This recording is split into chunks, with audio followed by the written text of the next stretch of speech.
Welcome to the Global Investor Podcast, a show that focuses on helping foreign investors enter the lucrative U.S. real estate market.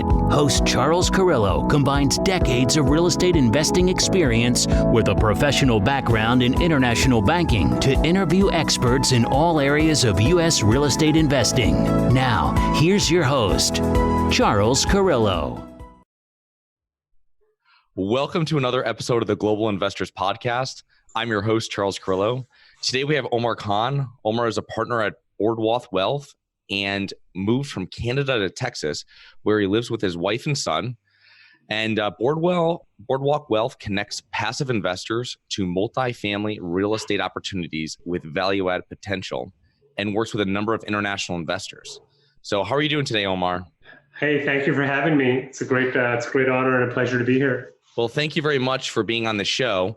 And a couple of things when I was reading over your website, and it says that you had lived in Dubai, Toronto, Calgary, Dallas.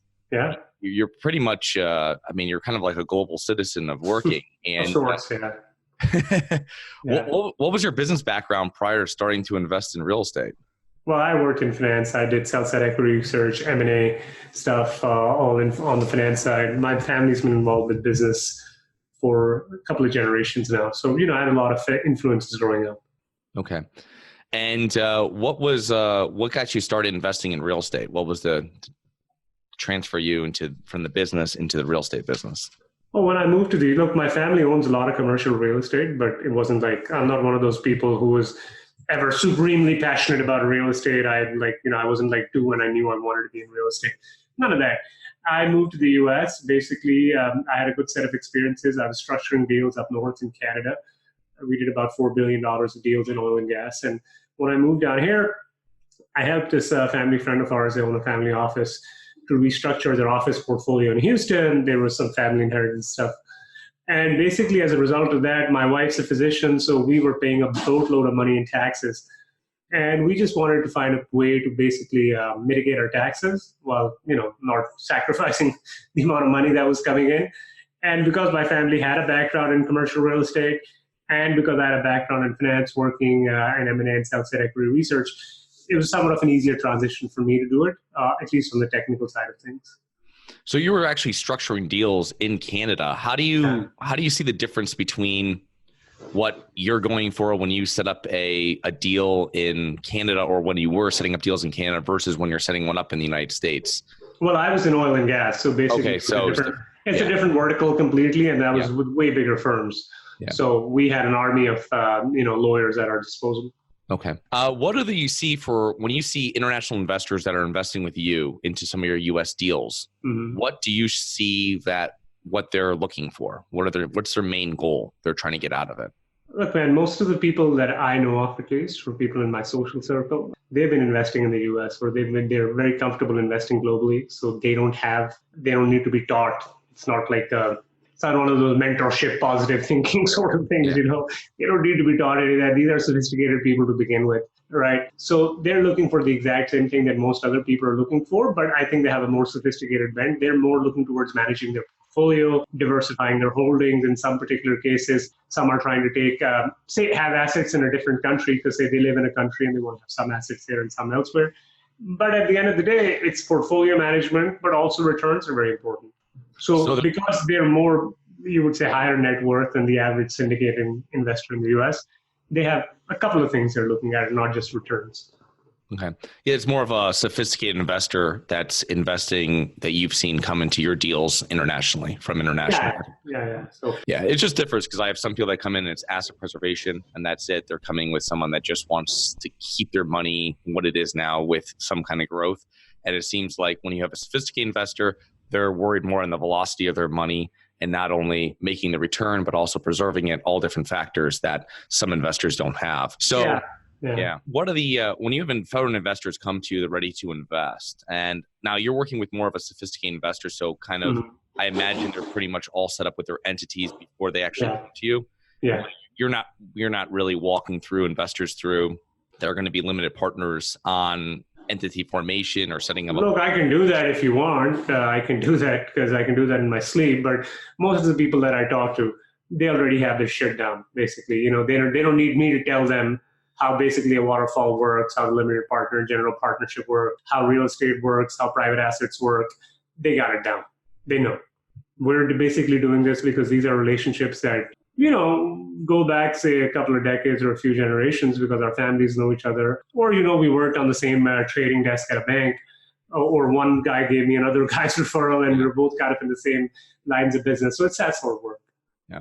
Do you find the same for your domestic investors as well? They come from the sophisticated side, private equity or? Well, domestic is kind of all over the place because the issue is domestic people have more of a luxury of picking and choosing, and they're already in the market. So, presumably if you're coming from a UAE or South Korea or Hong Kong and you don't live in the US, well, 9 times out of 10, you might be a more sophisticated investor. Mm-hmm. But just because you live in the US, you're just more exposed to things that are happening in the US. That's just the way it is. Like if you live in China, you just know more stuff going on in China. Yeah. That's just the way it is, right?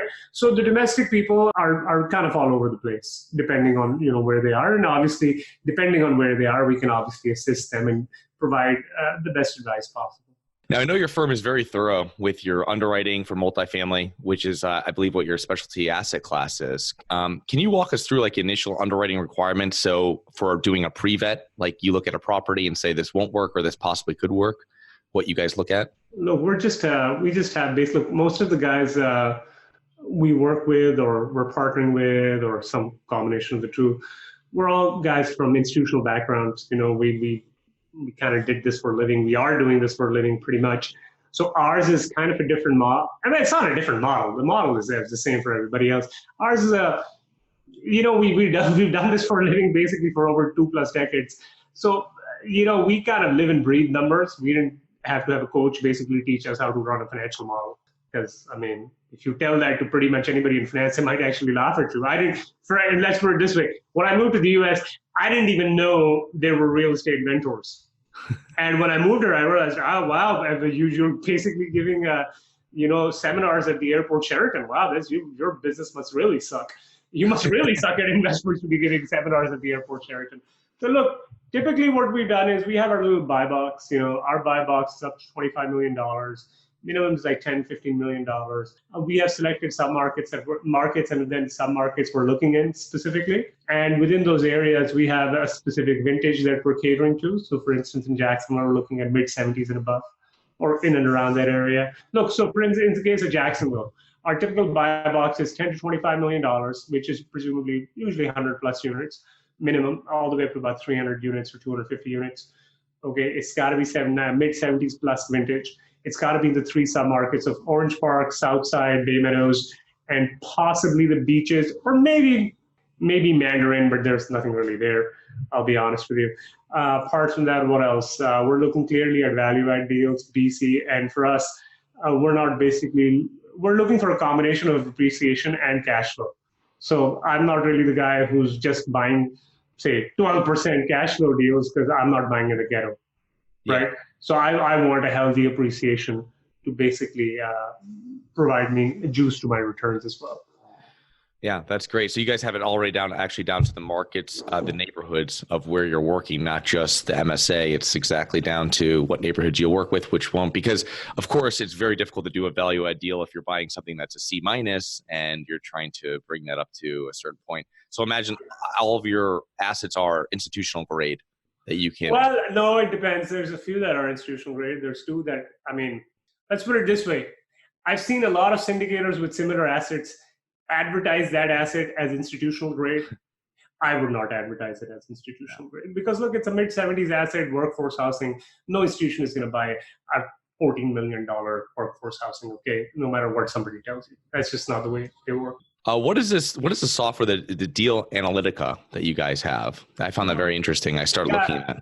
That is an internal software we're building out for ourselves. A lot of the stuff that we've basically automated internally, right?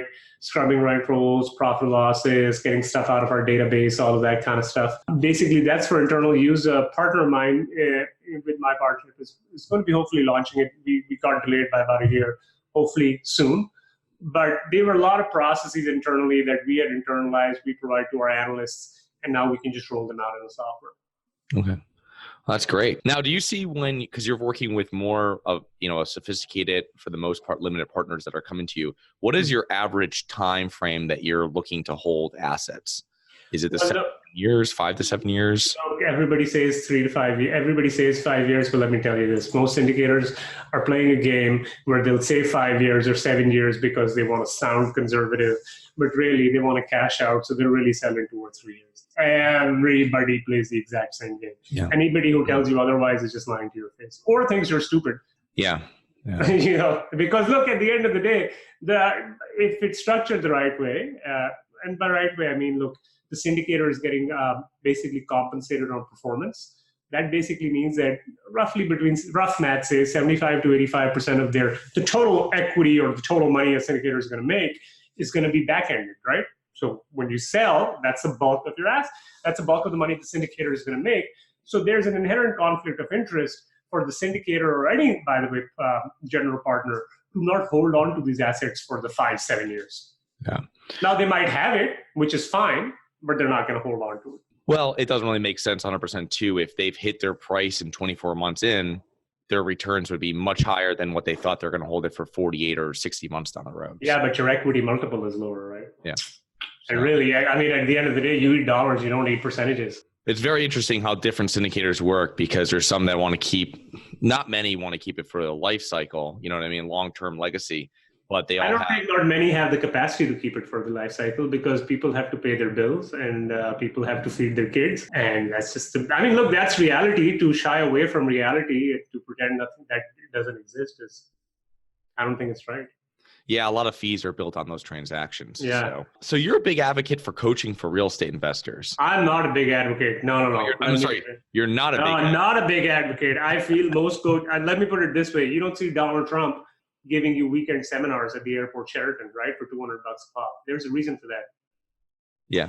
The reason is the guy is too damn rich and makes too much money to care about these kind of things. And most coaches, by the way, just to let you know, there's a few very notable exceptions, by the way.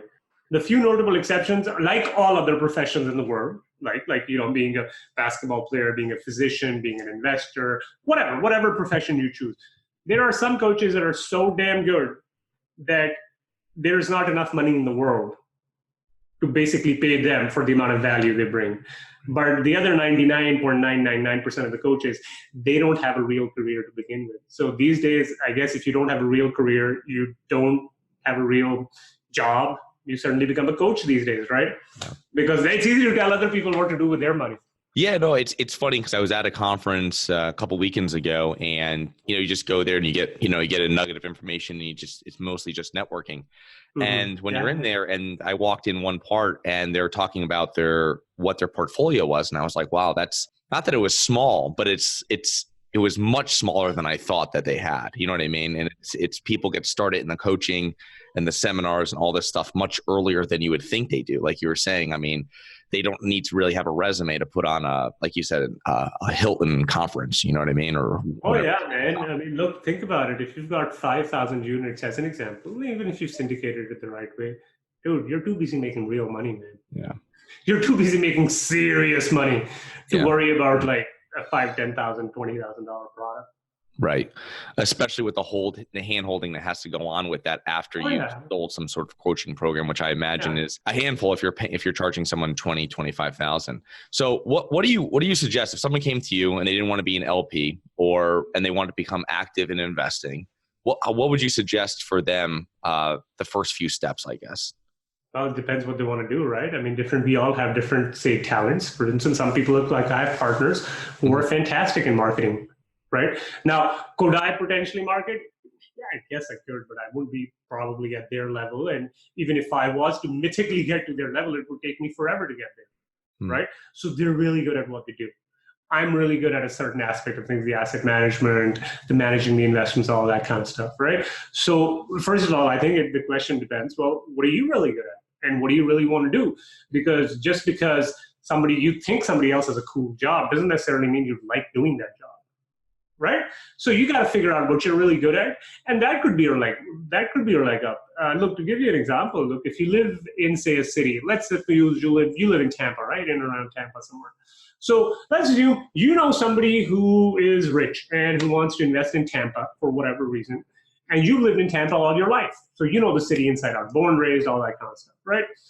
So you can presume, and you've got a smart head on your shoulders. So, you can maybe advise them on a lot of soft little things like, hey, how's that location? Yeah, on demographics, it might look good, but just because you go past that area 5 times a month, that, oh man, things are really going down.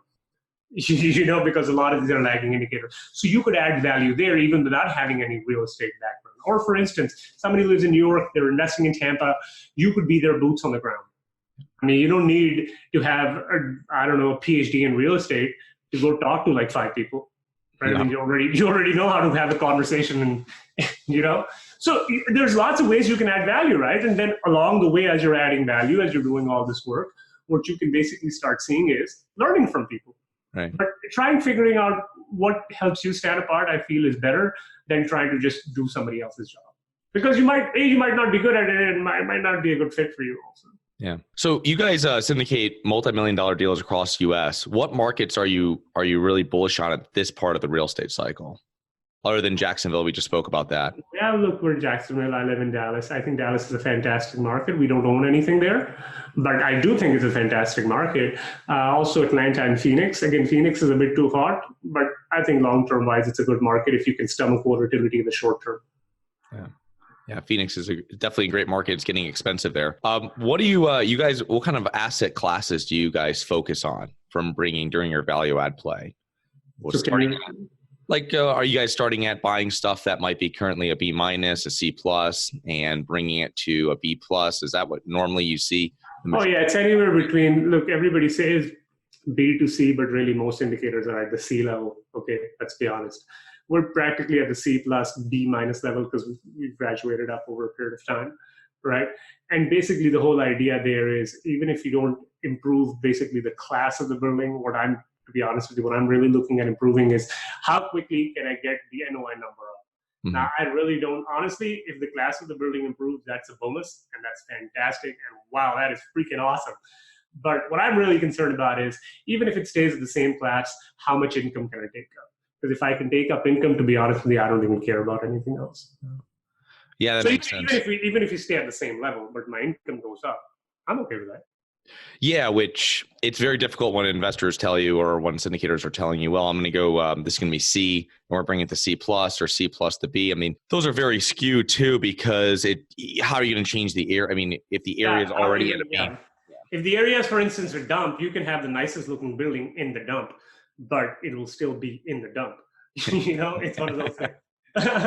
It'll be in the dump with a higher NOI. Yeah, it'll be, or maybe not. Maybe you have the nicest looking building in the dump with the same NOI as everybody else. True. Which sucks even more, by the way. All right, give me some information on how people can learn more about BoardWalk Wealth and your investments and your opportunities. So please, first of all, I thought you'd never ask that question, Chris. So you can go to our website, BoardWalk Wealth, it's BOARD Walk Wealth, one word, .com. You can we made it really simple, okay? Enter your name. Hopefully you know your name. Enter your email. Hopefully you also know that. And type in the third field how you found out about us, right? Okay. Say it's podcast, right? And then you register. You click that button. You're going to get an email. You verify your email address. And what's going to happen, Charles, after that is that basically you can then access other parts of the website anyways as well. And what you can be seeing there is basically different blog posts. And a lot of our blog posts aren't the usual fluffy type, what are the 5 greatest rent markets in the country? Because honestly, who gives a crap, right? Really, this is insightful posts about, say, how to read a PPM, how to vet a multifamily sponsor, how to vet a deal. What do you do when you have a cost segregation? What are things you got to look out for? How do waterfalls work? So this isn't like a fluffy sort of a thing. So I'm not pushing like 20 articles a month. This is like 1 or 2 really incisive articles written where we're basically then going forward. That's great because it educates all of your potential investors and your current investors on exactly how the process works, because it's extremely confusing for the first few times you see a subscription agreement. And then everybody else is kind of different also, right? So even if you know the stuff, what happens is everybody structures their deals differently, all of that stuff. So it just gives you a better idea. Yeah, everybody has a different target kind of LP, limited partner, passive investor they're looking at. Yeah. And sometimes more of those, like you have more of a sophisticated, I think, compared to some other syndicators that might not have that. So your deal might be structured differently than if I went with another syndicator. So of course. Yeah, and look, there's so many ways of skinning a cat, right? Definitely. Well, I want to thank you very much for all your time today. Thank you, Charles. I will put all your contact information in the podcast and also in the YouTube note section. So anybody can just click on that. You don't have to worry about writing down what Omar was reading there. And that's great. Well, I really appreciate it. Thank you very much and have a great rest of your day. No, I appreciate it, Charles. Thank you so much for the opportunity. Thank you. Thank you for listening to the Global Investor Podcast. If you like the show, be sure to subscribe on iTunes or Google Play to get new weekly episodes. For more resources and to receive our newsletter, please visit globalinvestorpodcast.com. And don't forget to join us next week for another episode. Nothing in this episode should be considered specific, personal, or professional advice. Any investment opportunities mentioned on this podcast are limited to accredited investors. Any investments will only be made with proper disclosure, subscription documentation, and are subject to all applicable laws. Please consult an appropriate tax, legal, real estate, financial, or business professional for individualized advice. Opinions of guests are their own. Information is not guaranteed. All investment strategies have the potential for profit or loss. The host is operating on behalf of Harborside Partners Incorporated exclusively. globalinvestorpodcast.com. And don't forget to join us next week for another episode. Nothing in this episode should be considered specific, personal, or professional advice. Any investment opportunities mentioned on this podcast are limited to accredited investors. Any investments will only be made with proper disclosure, subscription documentation, and are subject to all applicable laws. Please consult an appropriate tax, legal, real estate, financial, or business professional for individualized advice. Opinions of guests are their own. Information is not guaranteed. All investment strategies have the potential for profit or loss. The host is operating on behalf of Harborside Partners Incorporated exclusively.